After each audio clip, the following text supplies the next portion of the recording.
Hello, BookTube, and welcome to Friday's Mail Haul. We got through a grueling week at the Box Factory. I'm hoping that wherever you are, you're kicking back and relaxing, getting ready for a weekend. I'm hoping that not many of you have to work on the weekend. And we're going to go through some mail. So you'll have books to think about and put on your grotesquely distended wish list. I know that some of you I'm getting horrifying screenshots via email. Some of you relax and kick back by watching me on an enormous plasma screen TV, as big as a coffin. I don't know how that appeals. I have no editing, no visual effects, spotty lighting at best, and even when you take all of that out of the equation, there's still smallpox scars from 1782.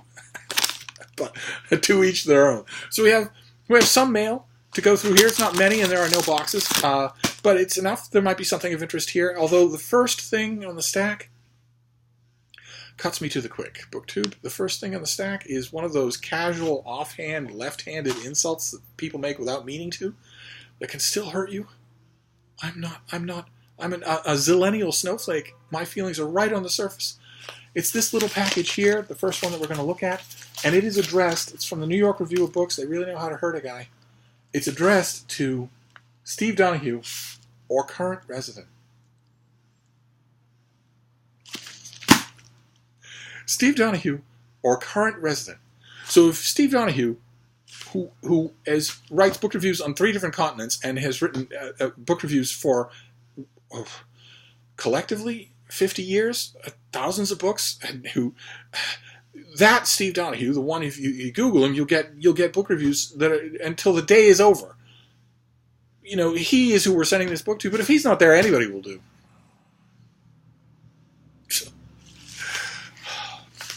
So let's see. Let's see what is going to Steve Donahue or whoever. How horrible. Oh.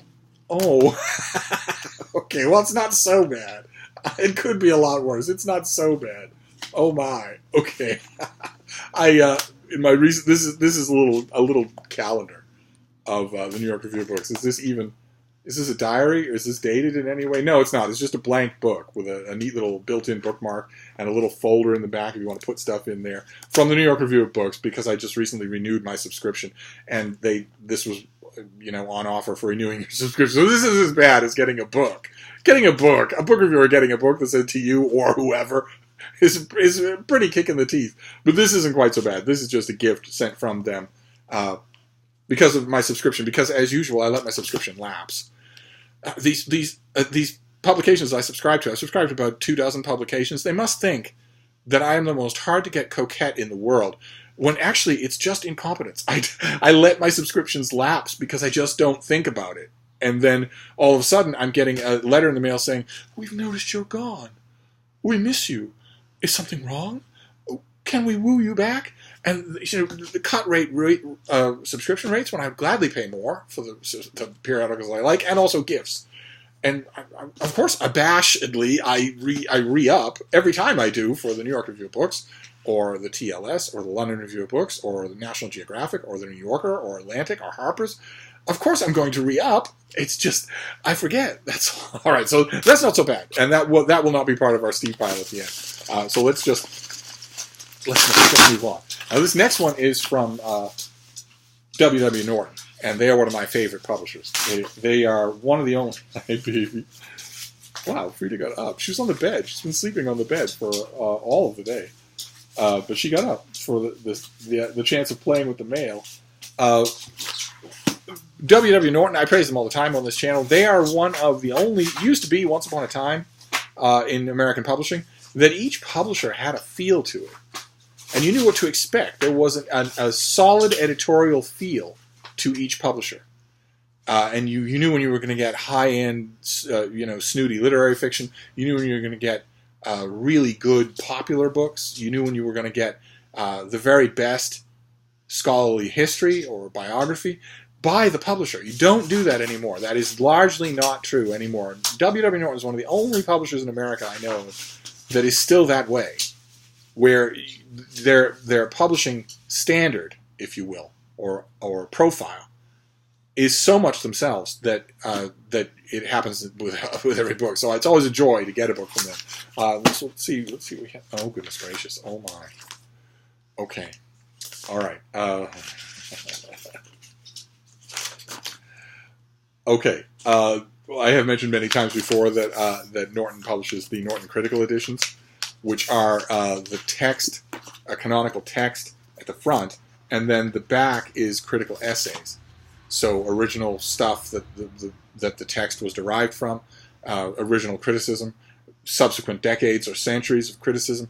Fascinating and absolutely essential if you want to teach a work. I used to love teaching from Norton Critical Editions. And this is a new one. They send me new ones. They're so nice to do it. I confess this is going to be heresy. A lot of you love this book. I do not. I do not love this book. I do not love this author. I know that on multiple grounds I should, but I just don't, and I never have. And this is Oscar Wilde. This is a picture of Dorian Gray in a new Norton Critical Edition. Very nice. Is it clear if I do like that? That's wonderful, and it's nice and big, so there'll be lots and lots of, that's half the book is critical reaction. Fantastic. Maybe I'll give it another try. Maybe I will. In fact, if they sent it to me, if they went to the bother of sending it to me, I will give it another try, but I have never managed to like this book.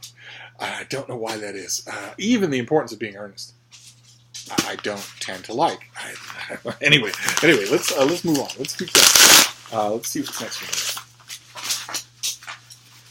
Frida is definitely interested in storing the mail. You're not going to see much of her, though, because I'm on this chair to avoid the dodgy lighting.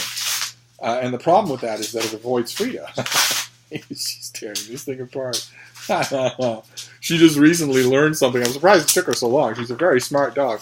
But she just recently learned that one of her foremost weapons in getting her way with inanimate objects is the weight of her body. She can make her body into a missile. For instance, she learned that a closed door, she used to just paw at it once and then lose interest because it wasn't moving. But she has learned that she can bring, with momentum, something like 20 pounds against that door, and then that will often pop it open in a way that a paw will not. And she's figured that out with stuff that I dangle for her, too, that if she can grab at it, yes, but if she grabs at it and holds on, the weight of her body will tear it apart, and that's been a great discovery for her. All right, so what do we got here? This is from Harvard. This is, look at that thing, very eye-catching. This is Home in America. Got to deal with the light that we have here. On Loss and Retrieval by Thomas Dunn. What is a home? That may be the most important philosophical question of our time. Not if you ask anything that isn't human. Again, if you ask anything that isn't human. Anyway, home is supposed to be the place where they have to take you in, as Robert Frost once put it. But he also knew that it is a place of conflict and death as much of comfort and birth. We are hidden from the world in our homes, but we also take pride in our homes, even in their modesty. Home is a place of personal remembrance where we do not fight the battles of immortality, but instead follow another way through life, a parallel imagining of where and how we may be in the world and away from the world. Harvard, I tell you, they're so brainy. Owning a home has deep roots in the American experience, and in turn, the idea of being at home has even deeper roots in what it means to be human. Okay, so this is a look at home in America. We have, apparently, Dunn will look at Jefferson's Monticello, at Henry David Thoreau's Walden, Laura Ingalls Wilder's Little House on the Prairie, Emily Dickinson's Homestead, and the house where Herman Wallace imagined and sustained him for his 41 years of solitary confinement in Angola State Penitentiary. Oh, wow. Okay, the idea of home in America. So this comes out in November. I always wonder with Harvard productions like this, whether or not you will ever see them. Will you ever see these things? What is your retail bookstore experience like? Do you see half the books that we see on this channel? And if you don't see them, if you go to your retail bookstore, if you have, like, I don't even know, do you have a Barnes & Noble near you? What is your retail experience? I'm always interested in hearing that. If you see maybe a lower press book on this channel or an academic press book on an abstruse subject, and you go to your bookstore and ask if they have it, do they often have it? Have you ever had a special order a book that's really struck your fancy on this channel? That's always interesting to me. It's not anything that I experience because I don't go to bookstores for that at all. So let's see what this next one is. Oh, God. Okay, this is a slim volume of poetry. We really need to get back to poetry on this channel. This comes out on October 1st. This is by Rosalie Moffat, and it is Nervous System. Kind of a nice cover. Don't know how you can make it out in this wonky light, but that's kind of a nice cover. This was named by Publishers Weekly as one of the top 10 books of poetry coming out this fall. Okay, so this is a thin volume of poetry. It's not Poetry Tuesday. Well, I'm reading these things now, thanks to our explorations of poetry, which have kind of gone into abeyance. They shouldn't. I will do that again next Tuesday. I will remember. But since we've had those discussions about contemporary poetry, I don't hate it anymore. I don't just reflexively condemn it anymore. I read it, and some of it I like. So this could be one of those. October 1st. That's far enough away for me to not think about it until I get a finished copy. Let's see what this one.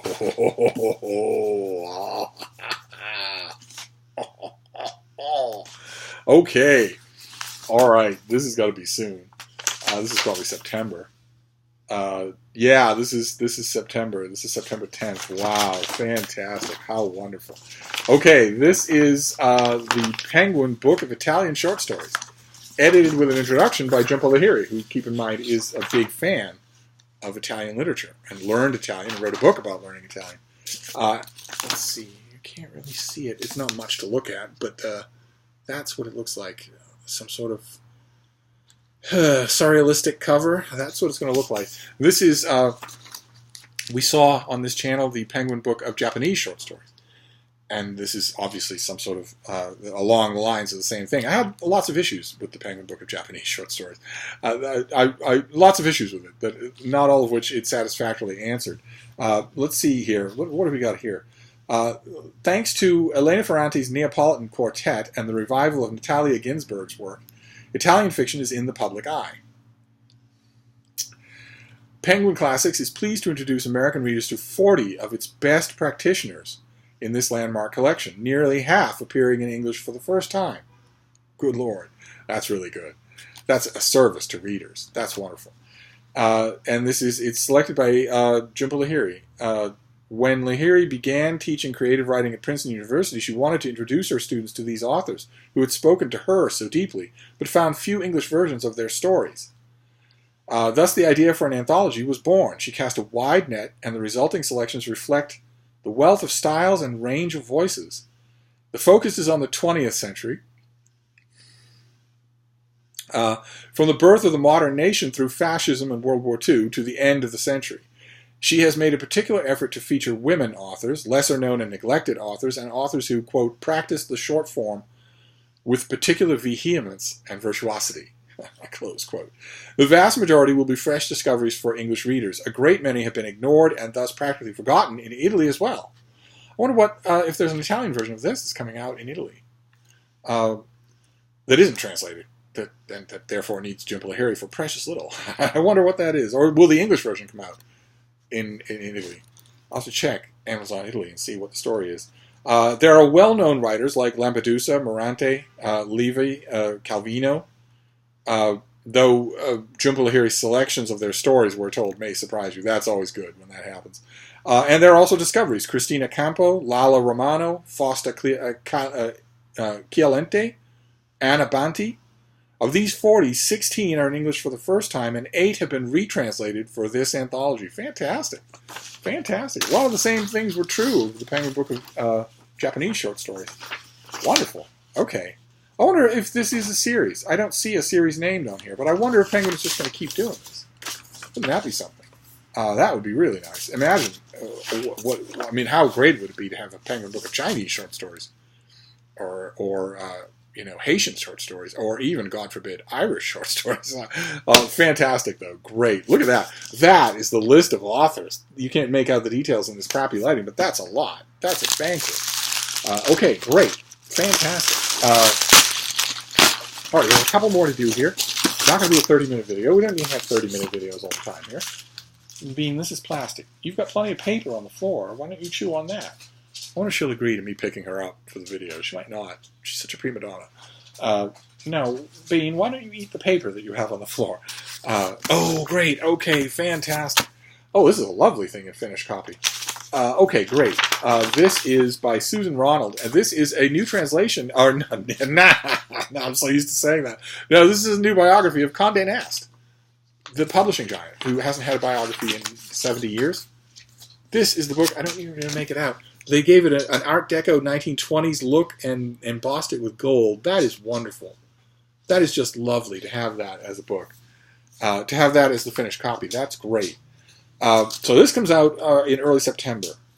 And let's see, it's the first biography in over 30 years of Conde Nast, the publishing legend who created the likes of Vogue and Vanity Fair, and who is now known as a type instead of a person. You'll hear people talk about Conde Nast publications. I myself have talked about Conde Nast glossy publications, what I wouldn't give if I could write book reviews for a Conde Nast publication. That would be very nice. But he was actually a person. That's a name you're invoking when you say that.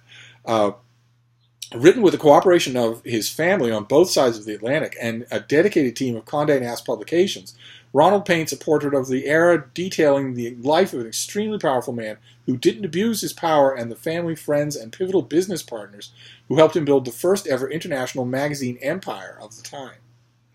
After a troubled upbringing, Conde Nast moved to New York in the early 20th century with just the shirt on his back. He soon rose through the ranks to become the highest paid executive in the United States, acquiring Vogue in 1909 and Vanity Fair in 1913. As detailed in Conde Nast, his life and career was a high-profile and glamorous, just like his magazines. Alongside his editors, Edna Woolman Chase at Vogue and Frank Crowninshield at Vanity Fair, the stories I could tell you about Frank Crowninshield.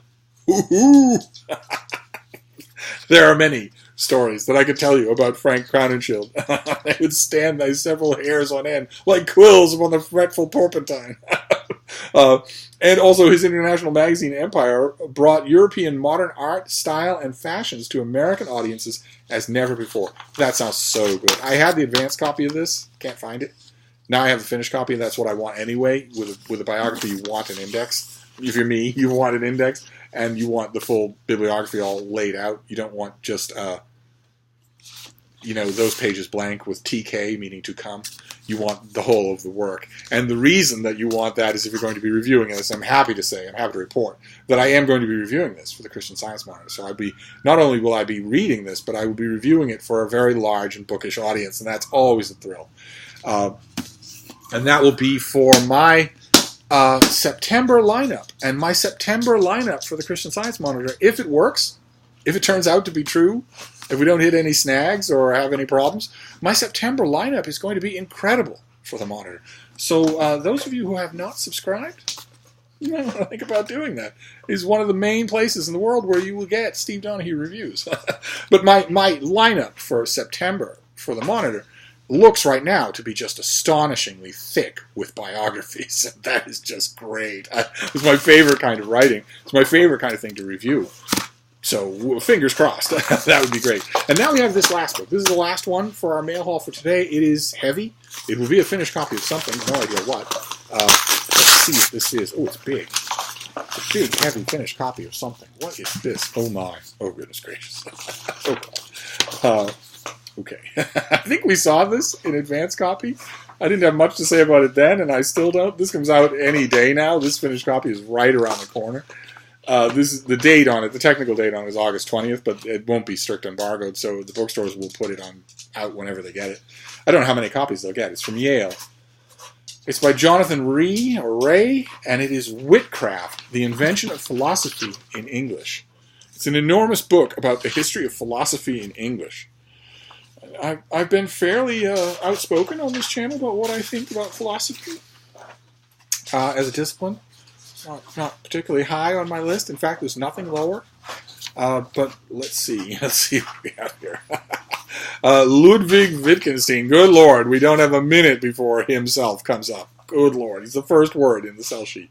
Ludwig Wittgenstein once wrote that, quote, philosophy should be written like poetry. And yet he never followed that aphorism, and neither does anybody else. No philosopher ever has. But philosophy has often been presented more prosaically, as a long trudge through canonical authors and great works. What if we instead saw the history of philosophy as a haphazard series of unmapped forest paths? A mass of individual stories showing endurance, inventiveness, bewilderment, anxiety, impatience, and good humor. Okay, all right, fine. And this book, the author just takes you through the usual police lineup. Descartes, Locke, Kant, Hegel, Marx, Nietzsche, Mill, Wittgenstein, Sartre. We'll have detours into Hazlitt, George Eliot, Charles Darwin, W.H. Auden. I'm not seeing David Hume on there. Or Soren Kierkegaard. But that's okay. I'm sure they'll turn up in here. It's enormous. So that is... okay, so that's a pretty dutiful way to end this whole thing. I have the advanced copy. I haven't looked at it. Of course, I'm not burning on fire to read a gigantic book about philosophy. But it's at least better than reading a gigantic work of philosophy. So that's how we end this mail all for today. We have Witcraft. We have Conde Nast. That is wonderful. Very glad to have the finished copy of this. I'll get to work on it right away. Then Italian short stories. The Penguin Book of Italian Short Stories. How nice. Nervous System. A slim volume of poetry. Home in America. A study of home as it has been evinced in certain Americans. And the Norton Critical Edition of the Picture of Dorian Gray.